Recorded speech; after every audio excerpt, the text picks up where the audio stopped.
SSC CHSL GK PYQ के इस video में हम लोग देखेंगे एसएससी सीएचएसएल 2022 में पूछे गए सभी वर्ल्ड ज्योग्राफी एमसीक्यू।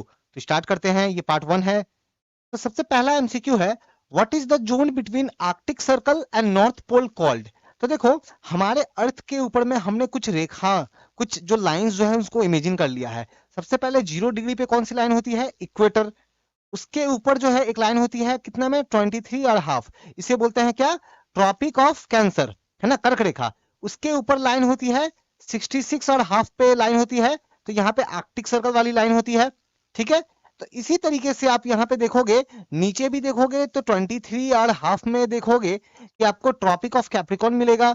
फिर उसके नीचे आप देखोगे तो 66.5 में आपको जो है यहाँ पे अंटार्कटिक वाली लाइन जो है आपको मिलेगी।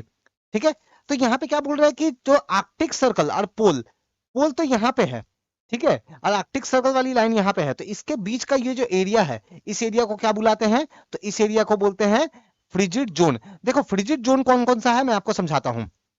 0 से लेकर के 23.5 ऊपर में जाओ, और 0 से लेकर 23.5 नीचे में जाओ, ये वाली एरिया, ये वाली जो एरिया है ना, इस एरिया को हम लोग बोलते हैं क्या? टॉर्रिड जोन। ठीक है, उसने हिंदी में बोलेंगे, हिंदी में नाम यहाँ पे आप देख सकते हो, उष्ण कटिबंधीय क्षेत्र, तो टॉर्रिड जोन। उसके बाद 23.5 से 66.5, 23.5 से 66.5, इसके बीच वाला ये वाला जो एरिया जो है, ये वाला जो एरिया है नॉर्थ एंड साउथ जो हेमिस्फीयर में, तो इसको हम लोग क्या बुलाते हैं? तो इसको बुलाते हैं टेम्परेट जोन। ठीक है, इसको क्या बुलाते हैं? तो टेम्परेट जोन। और फिर उसके बाद में 66.5 से 90, और इधर भी 66.5 से 90, ये वाला जो एरिया जो है, इस एरिया को हम लोग क्या बुलाते हैं? तो इसे बुलाते हैं हम लोग फ्रिजिड जोन। याद रखना है ये। अगला एमसीक्यू हम लोग देख लेते हैं। अगली एमसीक्यू है, which of the following is correct regarding the heating of the air. तो एयर के हीटिंग से रिलेटेड यहाँ पे कौन सा स्टेटमेंट सही है? It expand and occupy more space. देखो, जब कभी भी हवा को गर्म करोगे ना, तो वो ठंडी, वो क्या होगा? गर्म होगा, हॉट होगा, वो गर्म होगा। और गर्म होगा तो हवाएं जो है वो ऊपर जाती है। ठीक है, और it become heavier on heating. नहीं, अगर गर्म कर रहे हो, ऊपर जा रही है, तो इसका मतलब क्या है? कि वो ऊपर जा रही है, मतलब कि वो हल्की हो गई है ना, लाइट वेट हो गई है। तो एयर को हीट करोगे तो वो एक्सपैंड करेगी। तो पहला स्टेटमेंट क्या है? It expand and occupy more space. अगर हीट करोगे तो एक्सपैंड करेगा, सही बात है। और क्या बनेगा? It become heavy. हैवी नहीं होता है, लाइट बन जाता है, हल्का हो जाता है। ये दूसरा वाला स्टेटमेंट गलत है। तो कौन सा हो जाएगा यहाँ पे? ओनली वन करेक्ट है। अगली एमसीक्यू हम लोग देख लेते हैं। इसमें आपका बोला जा रहा है, which of the following statement is correct regarding the air pressure. Air pressure के बारे में कौन सा स्टेटमेंट जो है वो सही है? तो high pressure is associated with the cloudy sky and wet weather. नहीं, जब कभी भी किसी प्लेस पे हाई प्रेशर अगर होता है ना, तो वहां पे क्या होता है? वहां पे एटमोस्फेयर जो है ना, आसमान साफ होगा, बारिश वगैरह जो है ना, रेनफॉल की संभावना, चांसेस कम रहेंगे। तो ये तो गलत हो गया। Low pressure associated with clean and Sunny sky. नहीं, जब लो प्रेशर होगा तब जाकर के जो है बारिश वगैरह हो सकती है, तो ये भी गलत हो गया। ये मतलब कि जस्ट ऑपोजिट दिया हुआ है। The air always move from high pressure area to low pressure area. हाँ, ये सही है कि जहां हाई प्रेशर एरिया होता है वहां पे मतलब एयर काफी ज्यादा है, और जहां लो प्रेशर एरिया है वहां पे एयर काफी कम है। तो हाई प्रेशर से लो प्रेशर की ओर जो है विंड जो है, एयर जो है वो मूव होता है। तो ये स्टेटमेंट सही है। और लास्ट देख लेते हैं, the air pressure is the lowest at sea level. नहीं, ओशन के लेवल पे, सी लेवल पे क्या होगा? एयर प्रेशर सबसे ज्यादा होगा, हाईएस्ट होता है, हाईएस्ट। और जैसे जैसे हाइट बढ़ेगी, जैसे जैसे हाइट बढ़ेगी वैसे वैसे एयर प्रेशर कम होता है। इसलिए तो आप देखते हो कि पहाड़ों में जब माउंटेन पे लोग चढ़ाई करते हैं, तो उस समय वहां पे एयर प्रेशर काफी कम हो जाता है, तो बहुत बार लोगों के नोज में से या लोगों के ईयर, कान में से जो है वो ब्लड आना स्टार्ट हो जाता है। तो ये प्रेशर डिफरेंस के कारण होता है। ठीक है, और उनको अपना जो है ऑक्सीजन सिलेंडर वगैरह जो है ये सभी लेके जाना होता है। तो बढ़ते हैं अगली एमसीक्यू की तरफ में। अगली एमसीक्यू है, which of the following pressure belt is known as horse latitude. अब हॉर्स लैटिट्यूड क्या होता है मैं पहले समझाता हूं आपको। देखो, मान लो ये 0 डिग्री वाली लाइन है, इक्वेटर, है ना। तो सन का जब हीट यहाँ पे बहुत ज्यादा फॉल होता है ना, तो यहाँ की हवा गर्म होती है, हवा गर्म होके हवा ऊपर उठती है, हवा ऊपर उठेगी, और ऊपर जाकर के वो धीरे धीरे ना, ये नॉर्थ साइड में, और ये साउथ, तो नॉर्थ हेमिस्फीयर और साउथ हेमिस्फीयर की तरफ में ये हवाएं जो है ये जाने लगती है। ठीक है, ये हवा इस तरह से जाने लगती है। अब फाइनली लगभग 40 डिग्री के आसपास पहुंचते पहुंचते, अप्रोक्स 35-40 डिग्री के आसपास पहुंचते पहुंचते, ये हवाएं जो है वो ठंडी होकर के फिर नीचे आने लगती है। तो ये हवाएं नीचे आ जाएगी। तो ये हवाएं जो है वो नीचे कब आएगी, तो अप्रोक्स 40 डिग्री के आसपास में, ठीक है, कितने 40 डिग्री के आसपास में। तो ये जो 40 डिग्री के आसपास में यानी कि कैसा प्रेशर होगा, हाई प्रेशर बेल्ट होगा। और ये 0 डिग्री वाला जो एरिया, यहाँ पे तो हवा ऊपर जा रहा है ना, तो यहाँ पे क्या होगा, लो प्रेशर। तो हम लोग देखेंगे कि ये जो लो प्रेशर 0 डिग्री के आसपास एरिया है, इसको डोल्ड्रम बोलते हैं। और ये जो हाई प्रेशर वाला 40 डिग्री के आसपास का एरिया जो है ना, इसी को बोलते हैं क्या, हॉर्स लैटिट्यूड, हॉर्स लैटिट्यूड। तो ये कहां पे हो जाएगा, सब ट्रॉपिकल हाई प्रेशर वाले एरिया में, सब ट्रॉपिकल हाई प्रेशर वाले एरिया में, ठीक है। अच्छा, क्या आपको पता है इसको हॉर्स लैटिट्यूड क्यों बोलते हैं? इसका भी बड़ा इंटरेस्टिंग सा स्टोरी है। पहले के टाइम में जब जो व्यापारी वगैरह जो लोग भी होते हैं, बड़े बड़े पानी के जहाजों से जब जाते थे, और उनके जहाजों में घोड़े भी होते थे, क्योंकि वो पानी के जहाज से मान लो किसी जगह पे चले जाएंगे, तो वहां पे जाने के बाद में वहां पे ट्रेन बस तो मिलेगा नहीं। तो जनरली वो लोग क्या होते थे कि घोड़े अपने साथ लेके जाते थे, हॉर्स लेके जाते थे साथ में, और उन पे बैठ के इधर उधर जाते थे। लेकिन ये हाई प्रेशर वाले एरिया में जब वो पहुंचते थे ना, तो हाई प्रेशर के कारण उनका जो पानी वाला जहाज जो होता था, जो बोट्स जो भी होती थी, वो डूबने लगती थी। तो उनको डूबने से बचाने के लिए जो घोड़े को, जो हॉर्सेस वगैरह को ना ओशन में, समुद्र में फेंक देते थे वो लोग। That's why horse latitude. Next, in India what is the mean annual average temperature in सब ट्रॉपिकल वेजिटेशन? तो सब ट्रॉपिकल का मतलब क्या, 23 हाफ से लेकर के 66 हाफ। तो ये वाला जो एरिया जो है, तो यहाँ का एवरेज टेम्परेचर आप देखोगे ना, तो 17 to 24 डिग्री सेल्सियस के आसपास में जो है वो रहता है। नेक्स्ट एमसीक्यू देख लेते हैं, what is the average height of troposphere? हमारे एटमोस्फियर में बहुत सारी अलग अलग लेयर है। सबसे पहले आप ट्रोपोस्फियर देखोगे, स्ट्रेटोस्फियर देखोगे, ठीक है, फिर उसके बाद अलग अलग थर्मोस्फियर है, फिर एक्सोस्फियर है, अलग अलग लेयर देखोगे। तो जो ट्रोपोस्फियर है, इसका एवरेज हाइट देखोगे तो कहीं पे 12 लिखा रहेगा, कहीं पे 13, तो अप्रोक्स 12 से 13 किलोमीटर। लेकिन याद रखो, ट्रोपोस्फियर की हाइट ना इक्वल नहीं है। ट्रोपोस्फियर की हाइट, जो इक्वेटर वाला जो एरिया है, जो 0 डिग्री लैटिट्यूड वाला, इक्वेटर को हिंदी में क्या बोलते हैं, भूमध्य रेखा। तो इक्वेटर के करीब इसकी जो हाइट है ना, लगभग 18 किलोमीटर तक हो जाती है। और जो पोल जो है, जो ध्रुव जो है, नॉर्थ पोल हो या साउथ पोल हो, वहां पे इसकी हाइट लगभग 9-10 किलोमीटर के आसपास रह जाती है। तो ये तो इंडिविजुअल है ना, एवरेज अगर लोगे तो लगभग 12-13 किलोमीटर के आसपास इसका एवरेज हाइट है। Next, which of the following statement is not correct regarding the stratosphere? तो ट्रोपोस्फियर के जस्ट ऊपर में जो लेयर है वो है स्ट्रेटोस्फियर। तो it lies above the mesosphere, नहीं, ये गलत है। अभी मैंने बोला कि ट्रोपोस्फियर के ऊपर में जो है वो स्ट्रेटोस्फियर होता है। लगभग देखो, ट्रोपोस्फियर का आपने कितना देखा, जमीन से लगभग 12 किलोमीटर की हाइट तक ट्रोपोस्फियर है, और फिर यहां से लगभग 50 किलोमीटर की हाइट तक जो है आपको मिलेगा क्या, स्ट्रेटोस्फियर। तो ये जो है, ये 50 किलोमीटर हाइट तक स्ट्रेटोस्फियर है। और इसी लेयर में ये जो स्ट्रेटोस्फीयर है ना, इसी में लगभग 25 से 30 किलोमीटर के जो जो हाइट जो है ना, इस रेंज में आपको ओजोन गैस बहुत ज्यादा मिलेगा, तो उसे ओजोन लेयर बोलते हैं। ठीक है, ओजोन लेयर बोलते हैं, जो हमें सूर्य की, सन की जो यूवी रे, अल्ट्रावायलेट रे, पराबैंगनी किरणों से हमें बचाता है। और ये जो स्ट्रेटोस्फीयर है ना, आप इसमें ये देखोगे, इसमें जनरली आपको क्लाउड वगैरह देखने को नहीं मिलेगा। ठीक है, क्योंकि जो भी क्लाउड आ रहा है, आंधी तूफान जो भी कुछ आ रहा है ना, ये सब कुछ ट्रोपोस्फीयर में ही होता है, याद रखना। ट्रोपोस्फीयर सबसे लोअर वाला लेवल जो है, ठीक है। स्ट्रेटोस्फीयर को हिंदी में क्या बोलते हैं, समताप मंडल, ठीक है ना। तो यहाँ पे गलत पूछ रहे हैं, तो गलत कौन सा, ये वाला हो गया। नेक्स्ट, और ट्रोपोस्फीयर को हिंदी में क्या बोलते हैं, क्षोभ मंडल। नेक्स्ट, अगले एमसीक्यू देख लेते हैं, in which layer the atmosphere does the meteorites burn up in entering from the space? देखो, स्पेस में ना, जैसे हमारी अर्थ है, मून है, ऐसे बहुत बड़े बड़े ना चट्टान के टुकड़े हैं जो इधर उधर घूम रहे हैं। अब कभी कभार वो अर्थ की ग्रेविटी के कारण ना अर्थ की ओर खींचे चले आते हैं। अब वो एस्ट्रॉयड वगैरह, वो मेटेराइड्स वगैरह जब हमारे अर्थ पे आकर के अगर गिर जाएंगे, तो बहुत ही ज्यादा डिस्ट्रक्शन होगा। लेकिन हमारा जो वायुमंडल है, हमारा जो एटमोस्फेयर है, वो हमें इससे बचाता है। वो क्या होता है कि जब ये बड़े बड़े चट्टान जब हमारे एटमोस्फेयर में एंटर करते हैं, तो फ्रिक्शन के कारण, घर्षण के कारण ये जलने लगते हैं, और ये हवा में ही, वायुमंडल में ही ये डिस्ट्रॉय हो जाते हैं, नष्ट हो जाते हैं। तो मेनली जनरली आप देखोगे ना कि हमारा जो मेसोस्फीयर जो है ना, वहां पे आकर के ये नष्ट हो जाते हैं। ठीक है। नेक्स्ट, अगले एमसीक्यू देख लेते हैं, which of the following statement is correct regarding the large dam? जो बड़े बड़े डैम्स बनाए जाते हैं ना, नदियों में बड़े बड़े डैम्स बनाए जाते हैं, तो इन डैम्स के बारे में कौन सा कथन सही है, स्टेटमेंट सही है? They have social problem because they displace large number of peasants tribal without the educate compensation और रिहेबिलिटेशन। सही बात है। देखो, नदियों के ऊपर में, रिवर्स के ऊपर में जब डैम्स बनाते हैं ना, तो डैम में जैसे मान लो एक नदी जो है ऐसे करके फ्लो करती है, ठीक है, लेकिन नदी के ऊपर में डैम बना दिया, अब होगा क्या, डैम के पीछे बहुत बड़े एरिया में ना पानी जमा हो जाएगा। अब इससे होगा क्या, ये बहुत बड़े एरिया में जो लोग भी, जिनका भी घर होगा, जनरली फॉरेस्ट एरिया के आसपास में आप देखोगे, जो ट्राइबल पीपल है, किसान है, फार्मर्स है, तो उनकी जमीनें ना ये पानियों में डूब जाएगा।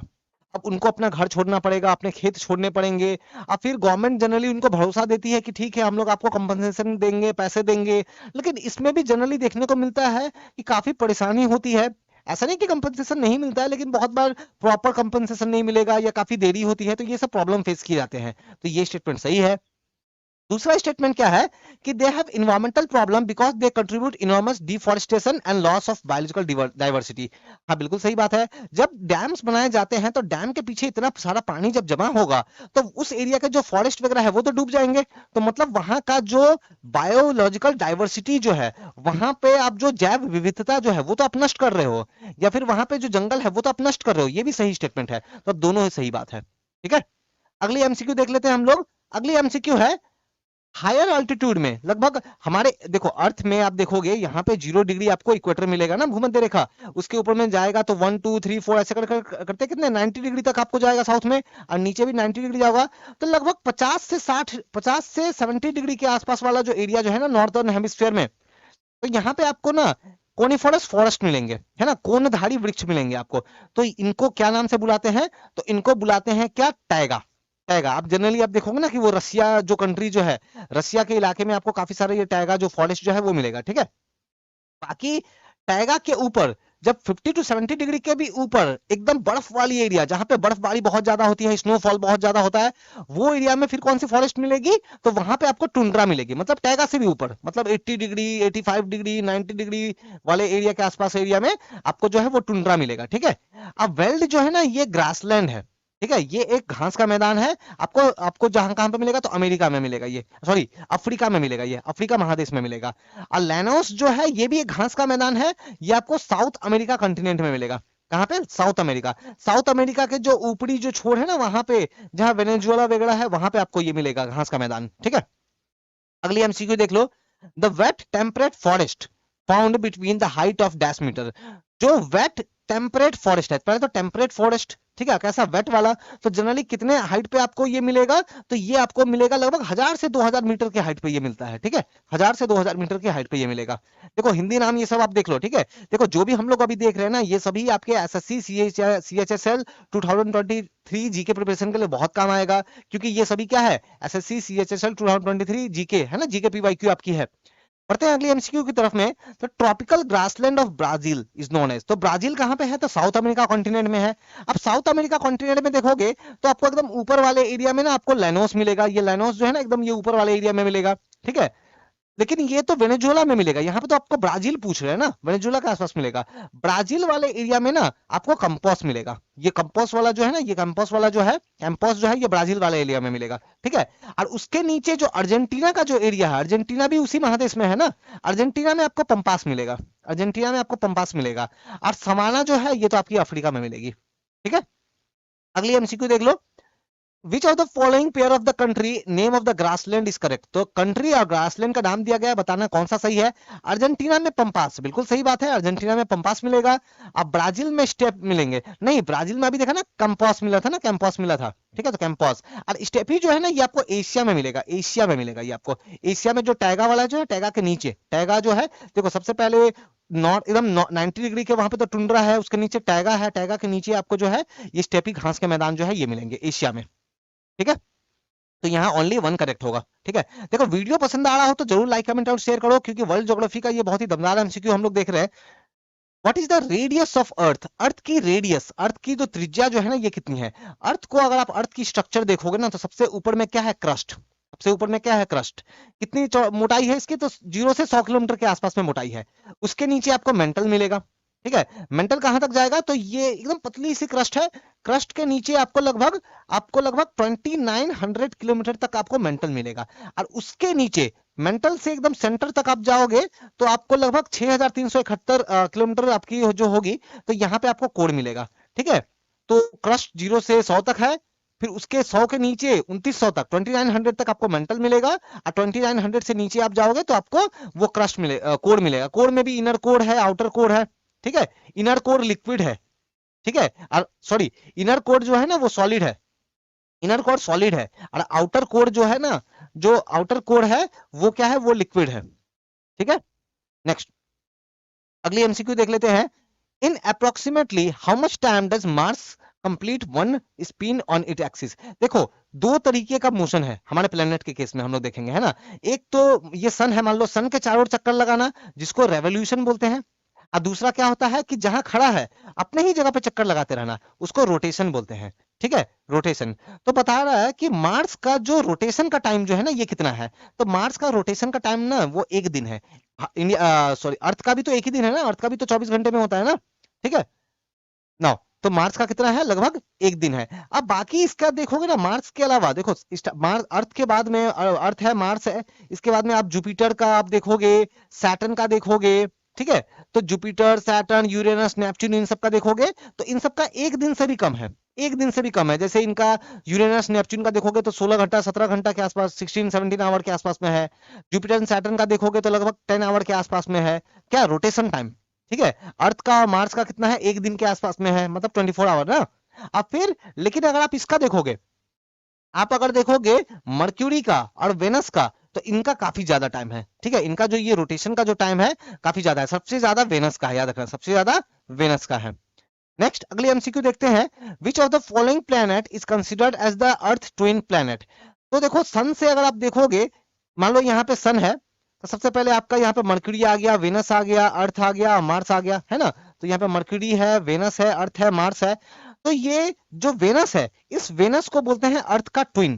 ठीक है, अर्थ का जुड़वा, तो वेनस को बोलते हैं। ठीक है, अच्छा देखो ये मार्स तक है, मार्स के बाद में फिर यहाँ पे Jupiter, Saturn, Uranus, Neptune, Pluto को तो हटा दिया है। प्लूटो को हम लोग क्या बोलते हैं, ड्राफ्ट प्लेनेट, हिंदी में बोलते हैं क्षुद्र ग्रह। ठीक है, प्लूटो को अब ग्रह नहीं मानते हैं। अब यहाँ पे स्टार्टिंग के 4 प्लेनेट और बाद के फिर 4 प्लेनेट, स्टार्टिंग के 4 प्लेनेट को क्या बोलते हैं, इनर प्लेनेट्स, इनर प्लेनेट। अब बाद के 4 वाले को क्या बोलते हैं, आउटर प्लैनेट्स बोलते हैं। क्यों ऐसा, क्योंकि स्टार्टिंग के ये जो मार्स, वेनस, अर्थ और ये मार्स है ना, वेनस, मर्क्यूरी, तो ये सब ना, ये सब रॉक से बने हुए हैं। यहाँ पे आपको मेटल मिलेगा। तो स्टार्टिंग के ये जो 4 प्लेनेट है इनमें आपको रॉक मिलेगा, आपको मेटल मिलेगा। लेकिन बाद के ये जो जुपिटर, सैटर्न, यूरेनस, नेपच्यून ये सब है, ये सब गैस के बने हुए हैं।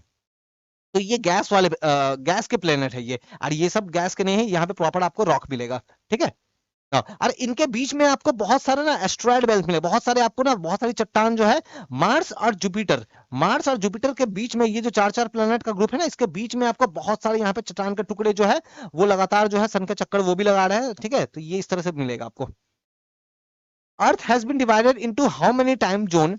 ठीक है, तो into many time zone, how many degree does each time zone converts. तो हम लोग देखेंगे हमारे अर्थ में, हम लोग देखेंगे टोटल अगर लैटिट्यूड की बात करें, अक्षांश रेखा की बात करें, तो 181 है ना। तो यहाँ पे 0 है, ऊपर में 90 है और नीचे भी 90, तो टोटल 181 है। और हम लोग अगर हमारे अर्थ में से अगर हम लोग बात करें देशांतर रेखा, देशांतर रेखा मतलब देखो ये तो है ना लैटिट्यूड, लैटिट्यूड का मतलब अक्षांश रेखा, है ना। और एक और होता है लॉन्गिट्यूड, लॉन्गिट्यूड का मतलब क्या होता है, देशांतर रेखा। तो देशांतर रेखा देखेंगे तो नॉर्थ से साउथ की तरफ में जो है ना ऐसे करके जाता है। तो इनकी संख्या कितनी है, तो 360 है, 360 है। तो हर 15 डिग्री पे, हर 15 डिग्री पे जो है एक टाइम जोन हम लोग कंसिडर करते हैं। ठीक है, 15 डिग्री पे, याद रखना। Next, the distance of sun from the earth is about dash. अच्छा ये क्वेश्चन लिखने में थोड़ा सा मिसप्रिंट हो गया है। ठीक है, क्वेश्चन क्या है, क्वेश्चन एक्चुअली मैं थोड़ा बता दे रहा हूँ। क्वेश्चन क्या है कि बताओ जो सन की लाइट है, सन की जो लाइट है, सूर्य की जो प्रकाश है, वो अर्थ तक आने में कितना टाइम लगता है, अर्थ तक आने में कितना टाइम लगता है। तो इसका आंसर क्या हो जाएगा, आपको याद रखना है 8 मिनट अप्रोक्स 16 सेकंड के आसपास टाइम लगता है। कभी कभी आप देखोगे 8 मिनट 20 सेकंड भी टाइम दिया रहता है, तो वो देख लेना ऑप्शन के हिसाब से। जनरली 8 मिनट 16 सेकंड के आसपास का टाइम लगता है। नेक्स्ट एमसीक्यू देख लो, which of the following is a unit of measurement that describe the rate at which the universe expanding। देखो हमारा जो यूनिवर्स है, हमारा जो ब्रह्मांड है, ये लगातार बड़ा हो रहा है, फैल रहा है। ठीक है, तो ये कितनी, किस गति से फैल रहा है, इसको मेजर करने के लिए जो यूनिट है, उस यूनिट को बोलते हैं हबल्स कांस्टेंट, हबल्स कांस्टेंट। ठीक है, नेक्स्ट एमसीक्यू देख लेते हैं, asteroid belt lies between which two planet. थोड़ा पहले मैंने बताया ना, सन है, उसके बाद में आपके 1 2 3 4 4 प्लैनेट, फिर बाद के 4 प्लैनेट यहाँ पे कौन सा, मर्क्यूरी, वेनस, अर्थ, मार्स। अब बाद में यहाँ पे जुपिटर, सैटर्न, यूरेनस, नेपच्यून, इनके बीच में काफी सारे यहाँ पे चट्टान के टुकड़े जो है वो घूम रहे हैं, तैर रहे हैं। तो इसको क्या बोलते हैं, एस्टेरॉयड बेल्ट। तो एस्टेरॉयड बेल्ट किनके बीच में है, मार्स मतलब मंगल, और यहाँ पे आप देखो तो किनके बीच में, जुपिटर। तो मार्स और जुपिटर के बीच में है। ठीक है, जुपिटर मतलब कौन सा, वो बृहस्पति ग्रह, और मार्स मतलब मंगल ग्रह। Next, which among the following is the word for the universe, universe के लिए दूसरा कौन सा वर्ड यहाँ पे है? तो यूनिवर्स के लिए हम लोग जो दूसरा वर्ड जो यूज करते हैं वो यूज करते हैं क्या? कॉस्मोस। ठीक है, कॉस्मोस, ब्रह्मांड। ठीक है, नेक्स्ट देखते हैं अगली MCQ. Which of the following constellation is called the Hunter? आप देखोगे हमारे आकाश में बहुत सारे सितारे हैं, स्टार्स काफी सारे हैं, स्टार्स काफी सारे हैं। अब इनमें से अलग अलग स्टार, कुछ कुछ स्टार का आप ग्रुपिंग ले लो, 5 स्टार का आप ग्रुपिंग ले लो, तो वो आपको देख के लगेगा कि ये तो कुछ बना रहा है। उस 5 स्टार को आप मिला लोगे तो आपको लगेगा कि ये तो कोई आकृति बना रहा है, कोई शेप बना रहा है। तो जो हंटर का शेप बनाने वाला जो कुछ स्टार्स है, वो हंटर का शेप, शिकारी का जो है, वो शिकारी जैसा जो है शेप बनाते हैं, दृश्य बनाते हैं, तो उसको क्या बोलते हैं? उसको ऑरियन बोलते हैं। और बहुत सारे हैं, आपने सप्तऋषि जरूर सुना होगा, उड़सा मेजर है ना, कुछ ऐसा है, कुछ ऐसा ऐसा ऐसा चम्मच जैसा, मुझे तो चम्मच जैसा नजर आता है, ऐसा करके है ना? ठीक है, तो ऐसा कुछ है।